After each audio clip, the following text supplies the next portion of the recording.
Inside Kosovo, with all video equipment confiscated, borrowed amateur cameras capture the reality, the aftermath of a flurry of violence.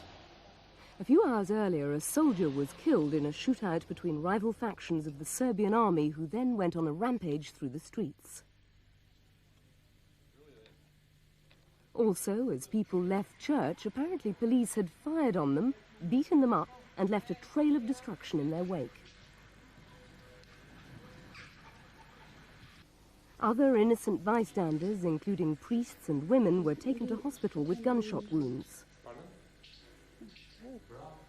The army has occupied Kosovo and terrorized us for 11 years, says this man. Now they're trying to eliminate us. Every day, it's claimed, someone is killed or beaten. This woman was shot as she prayed, and a priest who tried to help her was beaten up.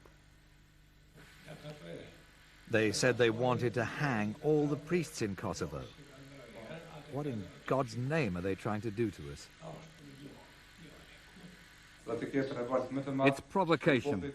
They want us to fight back so they can bring war here, just as they did in Bosnia.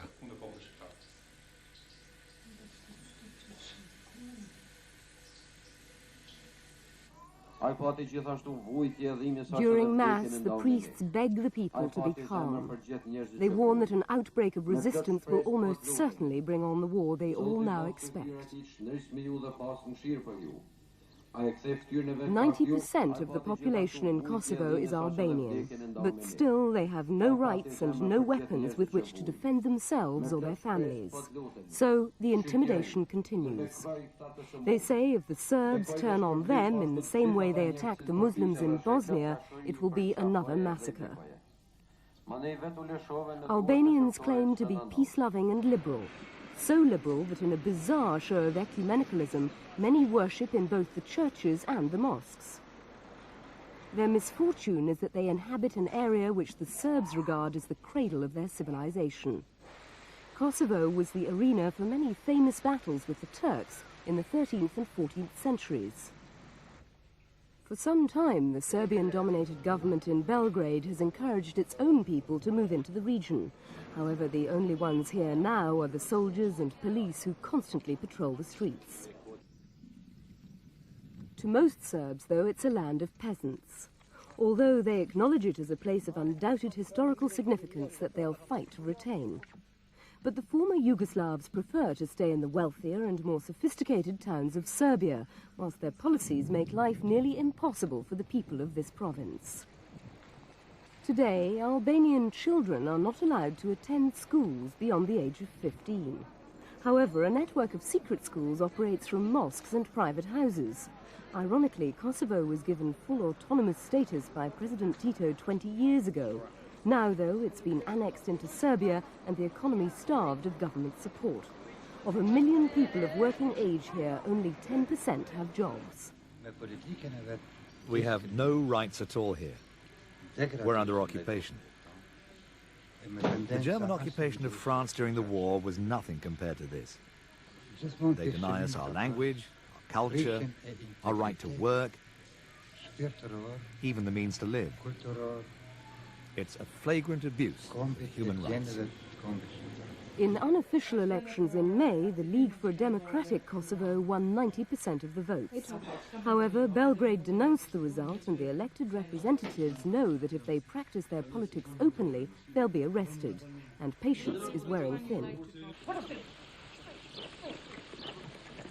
Meantime, across the border in Albania, the Tirana government has warned that it won't stand idly by if the killings and repression continue, and there's no lack of manpower to back them up. Every Albanian between the age of 16 and 19 must do military service. Every one is ready to fight the Serbs. But armed with hunting rifles and Chinese AK-47s, they look like Boy Scouts when compared with the Serbian war machine. So Albania can only protest with caution.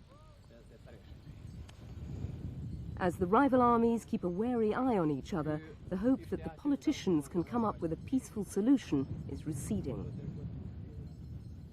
After a year of conflict that has shattered what was once Yugoslavia, these people know that the international community has little inclination to get involved in their problems. even though every country in the Balkans could be affected.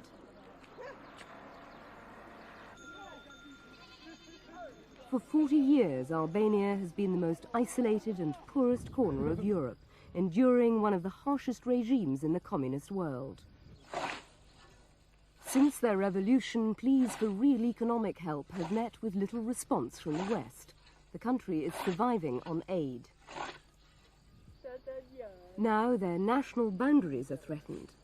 They like to remind the world that they are direct descendants of the ancient Illyrians who've lived on this land since before Christ and well before the Slav invasions of the 7th century. But no one shows much interest. Inevitably, Albanians on both sides of this border have never felt so isolated and exposed as they do today.